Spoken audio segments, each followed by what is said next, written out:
Hey guys, Mr. Mudas here and welcome back to another video.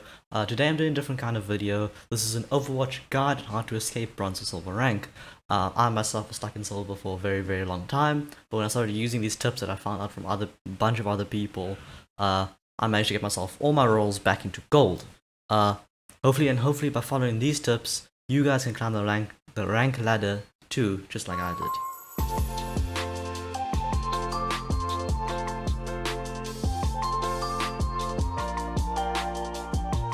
Please remember that these tips are not guarantee immediate success. It can take months before we see proper progress. It took me a long time to get out of silver. Ranking up is not an overnight process. These tips are split into two parts. Part 1 is team-based tips and part 2 is individual and skill-based tips. Timestamps are in the description down below if you want to skip to specific tips or watch them in your own order. Let's get into it. Number 1, communication. Communication is probably the most important tip that I can give you. Communicating with your teammates can really improve your experience. It is much easier to know who on your team needs help, which enemies are low. When you join a comp game, the easiest way to communicate with teammates is to go to Options, Social, and click on Team Voice Chat. Now there is a problem with this, and it is that many people, especially in lower ranks, don't join Team Voice Chat. This is because they either don't have a mic or headphones, or because they just don't want to.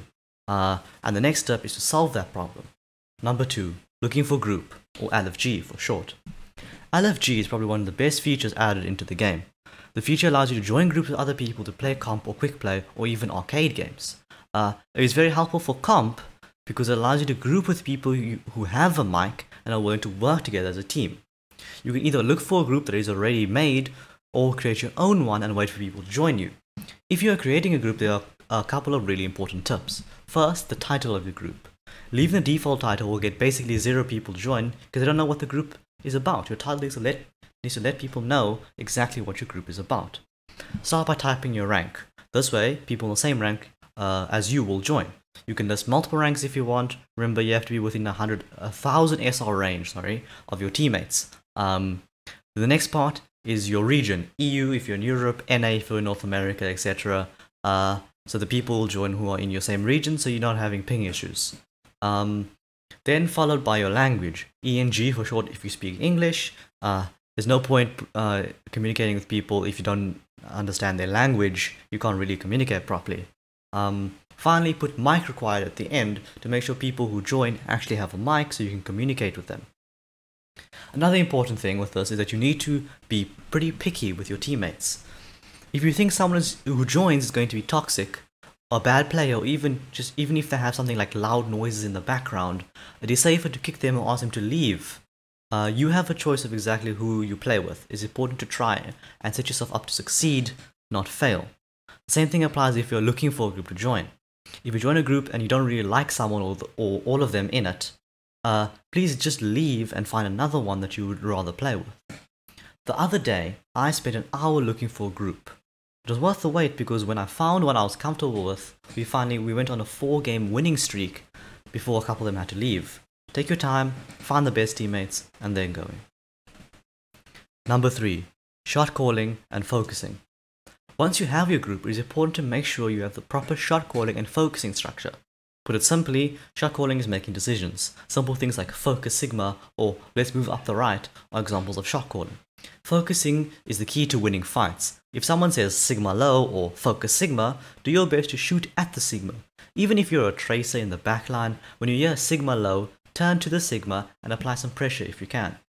Having 6 people shooting at one target at a time will get you a lot further than everyone shooting at different targets.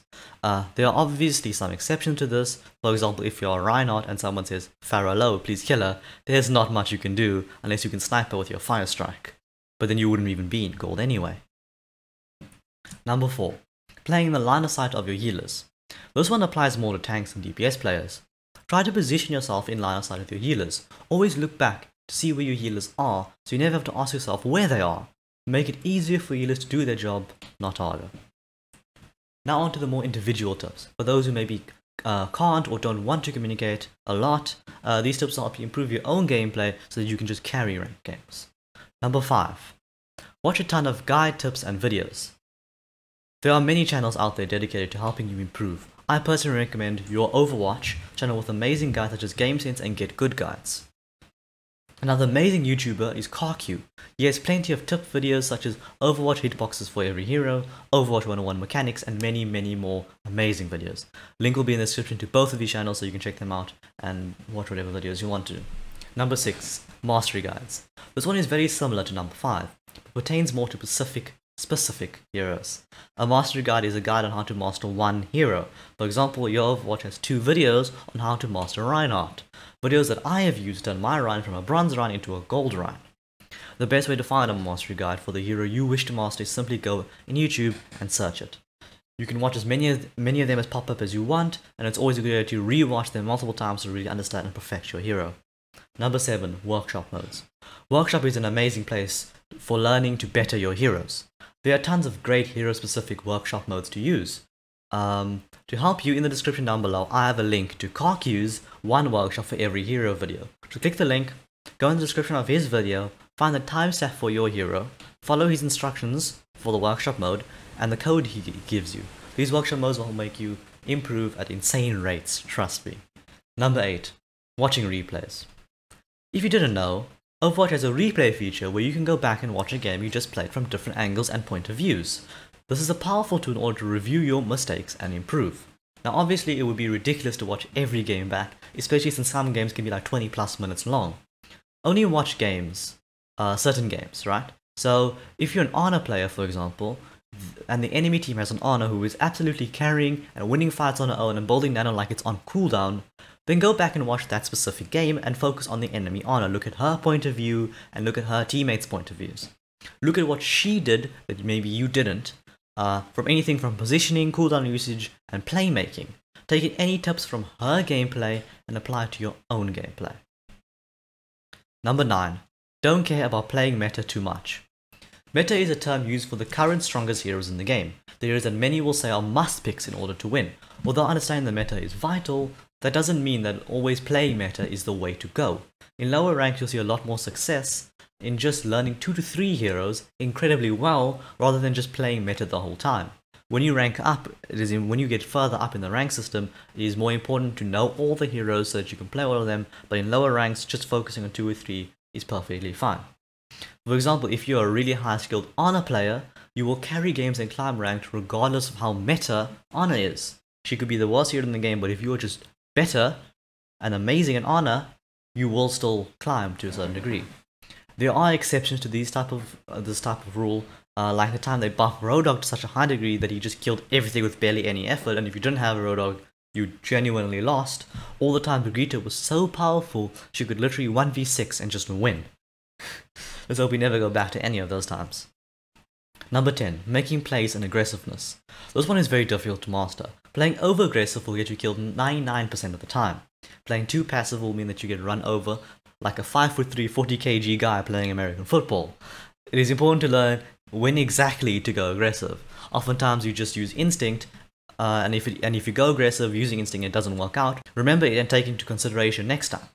A good tip is to wait for the enemy to use important cooldowns like Baptiste Immortality Field or on a Biotic Grenade before going in.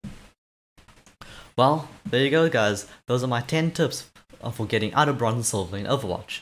If you enjoyed this video, please consider hitting that like button. Please also consider subscribing. Is this the first video of mine that you've watched? Hit that bell so you never miss any of my videos. I really appreciate all the support on this video guys. And if you'd like more content like this, then please let me know in the comments down below. Hope you guys enjoyed. See you guys in the next one. Cheers.